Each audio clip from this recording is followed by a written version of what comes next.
Sometimes it's just us being able to have the patience to listen to what they're saying. So true. And allowing them that space. My son and my daughter both have different types of dyslexia.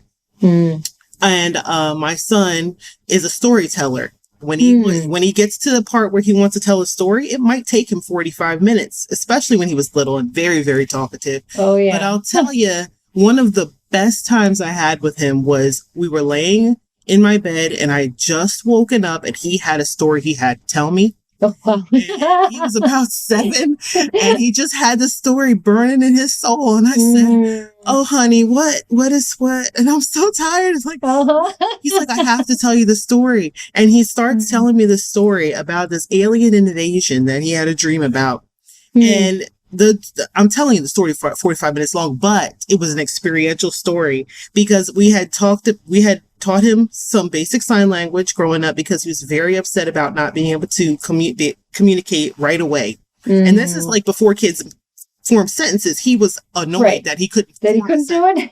Wow. So we learned basic sign language with him so he could express himself enough that he wouldn't have the anger for not being able to express himself. Right. And then as he got his words about him, which is why he taught himself to read by 3 so he could have all the words he needed. By 7, he was a prolific storyteller. So he came in and we had a whole hands going in, and this alien came and then this alien, and he's like, Mom, give me your hand and this here. And we had a whole 45-minute mini movie drama on my pillows, where if I hadn't opened the door for him to do that and give him the opportunity and the comfort to do that, that would have never been an experience that I now have in his 11 years later, to be able to even tell him, remember that day that we had that experience. So in that, I say listen a lot.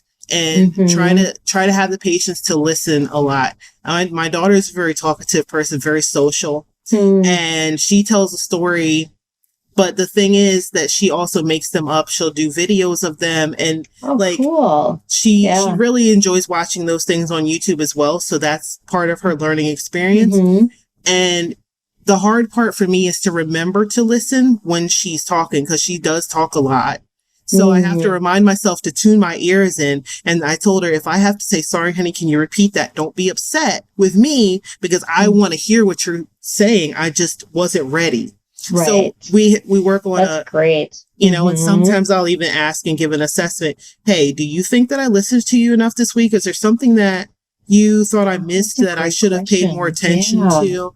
And that I think works well with any kid, especially one that needs more time to express their feelings and maybe in a different way through art or something like that. I have a friend who also has 2 little girls with autism. There are 2 different parts of the spectrum, and part of one of the children who's higher on the spectrum than the other was she used art to tell her stories. So instead of getting angry that she used up all the paper, her mom would give her more paper and more crayons and more markers so that she's able to tell how she feels and what she sees and how she sees the world through her artwork. And those types of things, I think, are really beneficial to have on hand at all times. Just have it available, and with the boundaries of don't draw on the wall, obviously, but make the boundary. This is what the washable markers. Right.